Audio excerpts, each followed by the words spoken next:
This is DW News Asia. Coming up today, acting against caste prejudice.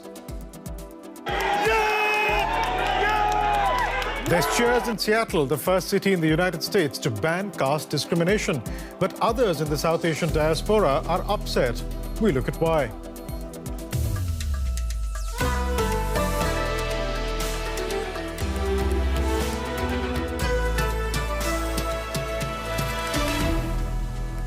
I'm Biresh Banerjee. Welcome to DW News Asia. Glad you could join us. Last month, Seattle became the first city in the United States to ban caste-based discrimination. The ban will apply to things like employment, housing, and public transport.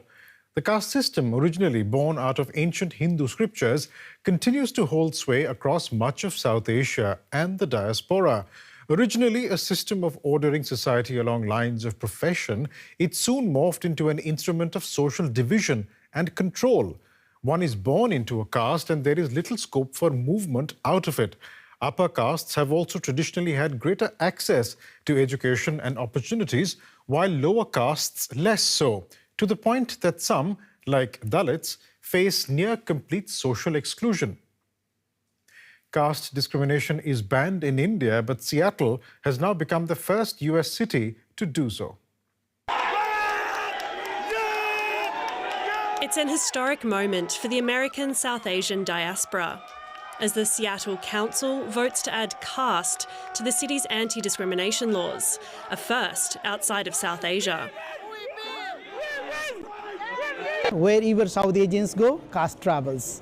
In the name of preserving culture, in the name of preserving our language, so all these things are being preserved, all these things are practiced. The law allows us to now speak, talk about things that are wrong. Without that, there's a fear of retaliation, and people do not want to talk about it. Many supporters at City Hall were Dalit, the lowest grouping in the caste hierarchy.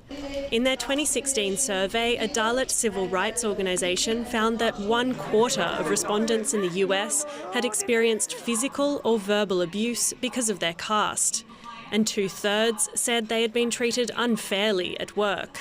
Supporters say without the ban, there's no protection under existing civil rights laws.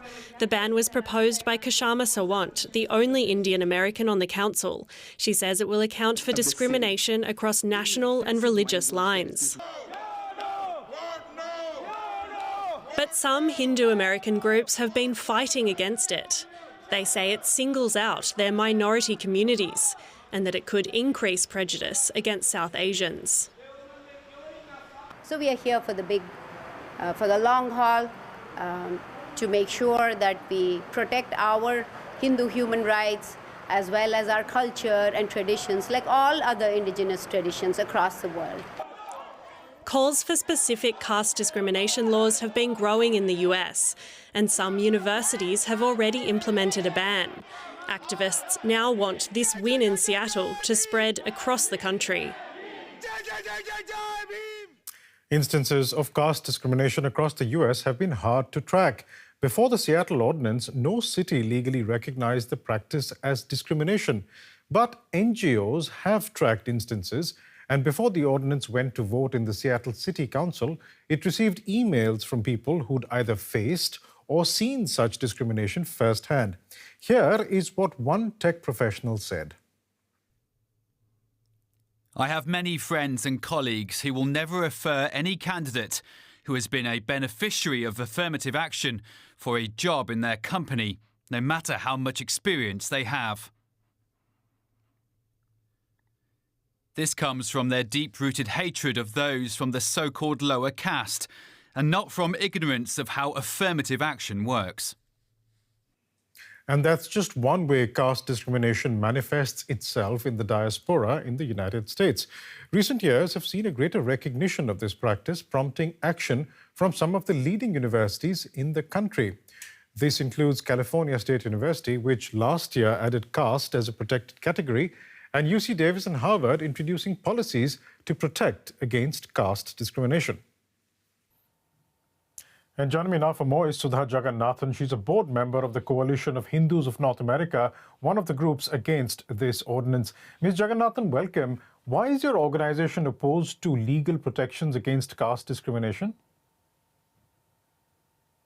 We are opposed because Seattle has no data on any caste discrimination in Seattle or around United States. So they're basing law which affects the people residing in Seattle on the basis of no data. And let me just share with you what a council member was in a conversation with somebody protesting outside, asked the question, there is no data, how are you doing this? And she said, quote, the opposition is saying there is no data and it's all anecdotal. But that's how you start. You build your data from anecdotes. I mean, what kind of a legal system is that? So there is a lot wrong with this data with the law, because it's racist, it's discriminatory because it targets one single community, which is the Hindu Americans. So by trying to stop discrimination, they are causing discrimination for a subset of the population. There's a number of things you've said. Let's talk about the no data point. When you say that there is no data, are you saying that caste discrimination does not happen in the United States? Well, I don't want to categorically say that, but there is no evidence. There is no, not even one single report of caste discrimination anywhere in the United States. But there will not be an official report, will there be, ma'am? Because caste discrimination has not been grounded in law. It is not, there is no legal precedent for it, which is why you do not have any legal reports. But you do have a lot of anecdotal reports, don't you? Well, the anecdotal reports, let me tell you, we called into the public hearings, and Seattle is not the first public hearing we have called into. There have been universities that have passed this. Every public hearing, the examples of caste discrimination is that their party, Holy Party, is vegetarian. Somebody is vegetarian. Jains are militant vegetarian. I mean, how is that an example of caste discrimination?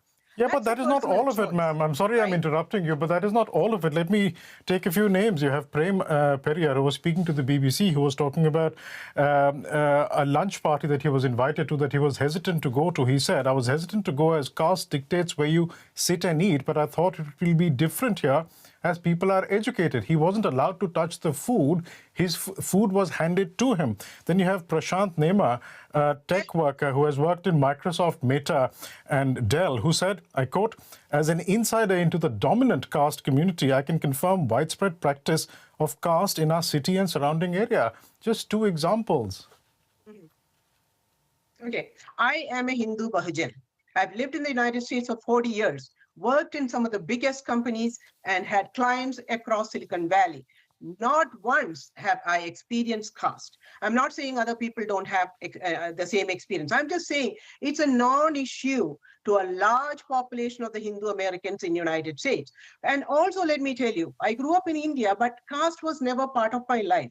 I'm not saying it is true for everybody else. It was not for me. So coming to the United States, there was never a consciousness of caste. The examples you noted, those two people show up everywhere. And the one guy, Periyar, I think he's Nepali. Other countries may have lots of issues. It's for those countries to take care of it. India has, but not many other countries. But to bring things and look at things from the lens of India in the United States is wrong. Most of the second. But who is looking at it from the lens of India? No idea. But the ordinance isn't targeting Indians in particular, is it? It is targeting Hindu Americans, specifically Hindu Americans. Is that what the ordinance says? Is that the language of the ordinance? The language was amended at the very end to add other communities and countries like Somalia and other African countries, Japan, etc. But the examples used to justify the law are all based on Hindus acting in a wrong way with no real proof of this. But now that the ordinance has come into effect, would it not apply across the board? Because the ordinance claims to be targeting a practice and not a community. And as you correctly pointed out, the language was changed. So what exists now is not targeting a community. Well, it is, because let me tell you, there's a large, this is the Shama Savant, the councilwoman who introduced and pushed it. She's a Marxist socialist person, and she has been very clear on her goals with this law. She wants to attack the corporate bosses, right? And if you look at the top companies, many of them are run by Indian Americans and a large number Hindu Americans. So if her idea is to topple American capitalism, she's gunning for the people who are running these companies. So again, it's targeting a particular faith and a particular community. There's no doubt about that, right? So it is a political conspiracy. Just to be clear, it is a political conspiracy that in total 8 council members of the Seattle City Council agreed to. Well, there was 6-1. The one lone dissent, Council Member Sarah Nelson. She is an anthropology PhD. And she has written a great piece on why she opposed it. You should read that. And that gives a grounding for how illogical and unreasonable this bill is. But the other 6 went along because they have done this for a long time. And many of them are not running for city council positions in the next round. So this is their last hurrah, right? And they got this rammed through bypassing committee reviews, taking acknowledgement of the fact that 20,000 emails were sent by Hindus of all stripes, 113 organizations, Hindu and non-Hindu, opposed it. None of that mattered because they had an agenda, they got it done. And I have to tell you, as a Hindu Bahujan, I really, really am offended that somebody like Shama Sabant and her cohorts like Equality Labs claim to represent my interest. They do not. I don't need their help. I can fight my own battles. So I basically have to tell you, I reject that law. And also it is a very dangerous law for Hindus because if you're accused, there is no recourse. You can't even say, hey, I don't believe in Hinduism. I don't have a caste. That doesn't count. If you are accused, you are accused. Right. You're clearly unhappy. Will your organization take this ordinance to court?